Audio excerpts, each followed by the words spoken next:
दोस्तों, भारत की सबसे पुराने वंशों में से एक है गौतम क्षत्रिय वंश। आज मैं इस वीडियो के माध्यम से गौतम वंश के इतिहास के बारे में बताऊंगा और गौतम क्षत्रिय की शाखाओं और गौतम वंश के क्षत्रिय कहां-कहां निवास करते हैं विस्तार से जानेंगे। गोत्र: गौतम। प्रवर: 5। गौतम अग्निरस, अप, सार, वायस्पत, नेधुय। वेद: यजुर्वेद। शाखा: वाज, सनेई। सूत्र: पास्कर, गृहसूत्र। नदी: गंगा। कुलदेवी: चामुंडा माता, दुर्गा माता एवं बंदी माता। दोस्तों, बीकानेर वंशावली क्षत्रिय वंश भास्कर आदि ग्रंथों में इस वंश को सूर्यवंशी होना लिखा है। भगवान राम के वंशजों ने प्राचीन काल में अपना राज्य नेपाल में स्थापित किया था। इसी वंश में महाराजा शाक्य सिंह हुए, जो अपनी धार्मिक प्रवृत्ति के कारण शाक्य मुनि कहलाते थे। इनके नाम से यह वंश शाक्य वंश कहा जाने लगा। इनकी राजधानी कपिलवस्तु यानी गोरखपुर थी। इसी वंश में आगे चलकर शुद्धोधन हुए। शुद्धोधन की बड़ी रानी से सिद्धार्थ उत्पन्न हुए। सिद्धार्थ के बचपन में ही इनकी माता का निधन हो गया था, इसलिए सिद्धार्थ का पालन पोषण इनकी विमाता गौतमी ने किया। इसलिए सिद्धार्थ को गौतम के नाम से पुकारा जाने लगा। गौतम संसार से विमुक्त होकर प्रभु भक्ति में लीन हो गए। आगे चलकर इन्हें गौतम बुद्ध कहा जाने लगा, जिन्होंने बाद में बौद्ध धर्म का प्रचार देश विदेश में किया। दोस्तों, इन्हीं गौतम बुद्ध के वंशज गौतम वंशी क्षत्रिय कहलाए। संसार से विरक्त होने से पहले गौतम बुद्ध की रानी यशोधरा को राहुल पुत्र उत्पन्न हो चुका था। कौशल के राजा विरुद्धक, जो प्रसेनजित का पुत्र था और जो अपने पिता के जीवित रहते षड्यंत्र करके वहां का शासक बना था। राजा विरुद्धक ने 313 ईस्वी पूर्व में कपिलवस्तु पर आक्रमण करके उसे नष्ट कर दिया और शाक्य वंशीय क्षत्रियों को मौत के घाट उतार दिया।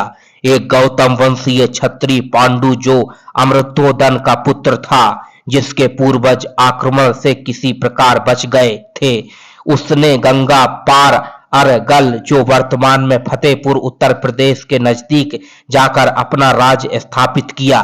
धीरे धीरे उसके वंशजों ने अपना राज्य गंगा के आर पार विस्तृत किया। इस राज्य पर 13वीं शताब्दी तक इसी गौतम वंश का अधिकार बना रहा। इसी गौतम वंश के 100 वर्षीय बुजुर्ग धनराज सिंह गौतम निवासी पूरे दान फतेहपुर ने बताया कि 13वीं शताब्दी में अरगल के गौतम राजा की रानी गंगा स्नान को बक्सर गई हुई थी। तभी अवध के एक मुसलमान सरदार ने बलात् उनका अपमान करना चाहा। उसी समय ठाकुर अभयचंद्र वैश्य ने मुसलमान सरदार को मारकर रानी की लाज रखी थी। इस घटना से प्रसन्न होकर रानी ने अपने पति से कहकर अपनी पुत्री का विवाह अभयचंद्र वैश्य से कर दिया था और दहेज में अभयचंद्र वैश्य को 1440 गांव दिए। वैश्यों का अधिकृत प्रदेश होने के कारण यह क्षेत्र आज तक वैश्यवाड़ा कहलाता है। गौतम वंश में रावत, राव, राणा, राजा आदि उपाधि प्राप्त घराने हैं। यह घराने उत्तर प्रदेश के गाजीपुर, फतेहपुर, मुरादाबाद, कानपुर, बदायूं, आजमगढ़, बांदा, फैजाबाद, प्रतापगढ़, फर्रुखाबाद, गोरखपुर, बनारस, बहराइच आदि जिलों में निवास करते हैं और बिहार के आरा, छपरा, दरभंगा और छत्तीसगढ़ के रायपुर आदि जिलों में निवास करते हैं।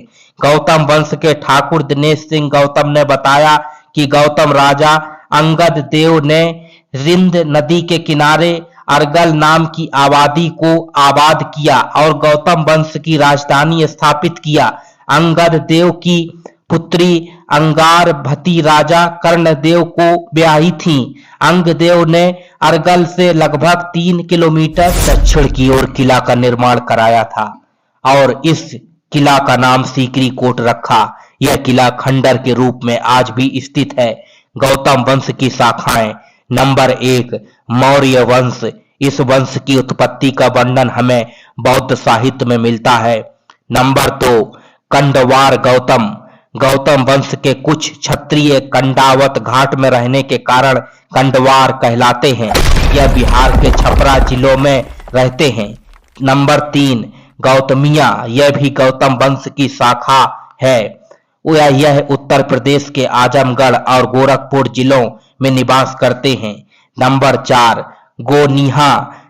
17वीं शताब्दी में इस वंश का पूर्वज फतेहपुर उत्तर प्रदेश में आकर बसा था। वर्तमान में यह वंश बलिया एवं शाहाबाद जनपद हरदोई में बसते हैं। नंबर 5, अटैया। अरगल राज्य के एटेली ग्राम से कुछ गौतम क्षत्रिय बलिया चले गए थे। वहां है वंशी एक राजा ने इन्हें कुछ जागीर दी थी, लेकिन बाद में इनके वंशजों ने यह जागीर अंट संट में गंवा दिया, जिससे यह अटैया कहलाने लगे। वर्तमान में इस वंश के राजपूत सरयू नदी के दक्षिण किनारे चक्रिया, जमालपुर, श्रीगढ़ और नारायणगढ़ आदि ग्रामों में निवास करते हैं।